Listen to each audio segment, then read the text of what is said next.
जिस चाहत के लिए जेल गए बग्गा, उसी चाहत ने बग्गा के खिलाफ रजत का साथ दिया। भाई ये तो दगाबाजी हुई। अगला तुम्हारे चक्कर में सजा काट रहा है, अगला तुम्हारे चक्कर में सारे घर वालों की मौज मस्ती से दूर है।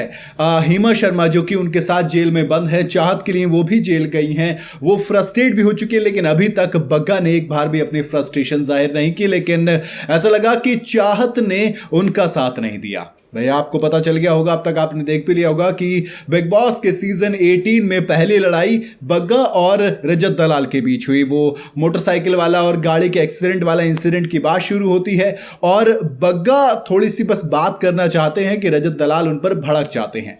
अब ऐसे में चाहत जिनके लिए बग्गा जेल के अंदर गए थे, मैं सोच रहा था कि शायद चाहत बग्गा का साथ देंगे, लेकिन चाहत देखते हैं कि भैया रजत ज्यादा पावरफुल है और चाहत देखती हैं कि मुझे तो सबका अच्छा बन के रहना है। बग्गा पाजी सीधे आदमी हैं, उनको तो बाद में संभाल लेंगे, फिलहाल रजत का साथ देते हैं। रजत कहते हैं कि देखो आपने बाइक गिरती हुई देखी, नहीं देखी होगी, तो चाहत उनको डिफेंड करती हुई कहती हैं हो सकता है किसी एडिटर ने लगा दिया हो। अब देखो रजत यहां पर बग्गा को गाली दे रहे थे, कहा थे भूत बना दूंगा, जेल है वरना बता देता तुझे अभी। वो तमाम तरीके की धमकी दे रहे थे, एक तरीके से गाली गलौज से लेकर मार कुटाई सबकी बात कर रहे थे। लेकिन चाहत है कि अब क्या करें। चाहत ने देखा कि बग्गा तो स्लो है, बग्गा तो थोड़ा हल्का है, रजत हैवी है, चलिए रजत का साथ देते हैं। चाहत कहती है कि देखो देखा नहीं, हो सकता है किसी एडिटर ने डाल दी हो और अगर गिरता तो पकड़े जाते, वो कंप्लेंट करता। मतलब रजत दलाल की उस दलील को पूरी तरह से जस्टिफाई चाहत कर रही थी। मुझे उस दलील में 1% भी ये नहीं लगा कि बग्गा चाहत के लिए जेल में गए हैं। ऐसा लग रहा था कि बग्गा की गलती है, वो खुद जेल में बैठे हैं और चाहत इधर रजत दलाल के साथ। हालांकि दलाल कहते हैं कि मैं कोई शौक नहीं था, मुझे लगा आप यहां पर अकेले हो, मैं आपसे बातचीत करने आ गया ताकि आप बोर ना हो। अब वो चीज को मतलब अगर आपको चीज़ों की सुलह करवानी है, लड़ाई को ख़त्म करवानी है, तो दोस्त उसके और भी तरीके होते हैं। इसका ये मतलब नहीं है कि आप जो बंदा आपके लिए इतना कुछ कर रहा है आप उसके लिए बिल्कुल अपोजिट खड़े हो जाएं, उसके खिलाफ खड़े हो जाएं, उसी की बात को गलत साबित करके इधर रजत दलाल की बात को सही साबित करें।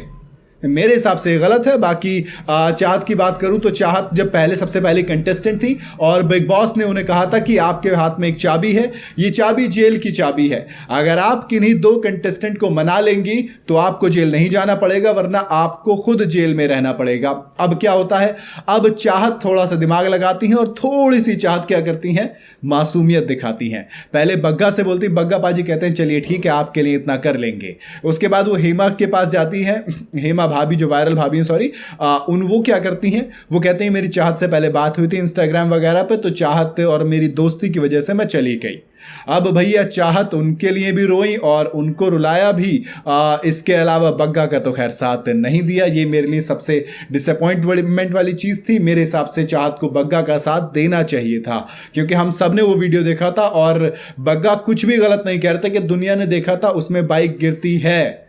आपको सिर्फ डिफेंड नहीं करना था, आपको सिर्फ सच का साथ देना था। लेकिन नहीं, चाहत ने सोचा कि बिग बॉस है, चलिए गेम खेलते हैं, सबकी मासूमियत सबकी अच्छी बनकर रहने। जो दोस्त सबके अच्छे बनकर रहते हैं वो मेरे हिसाब से किसी के भी सगे नहीं होते।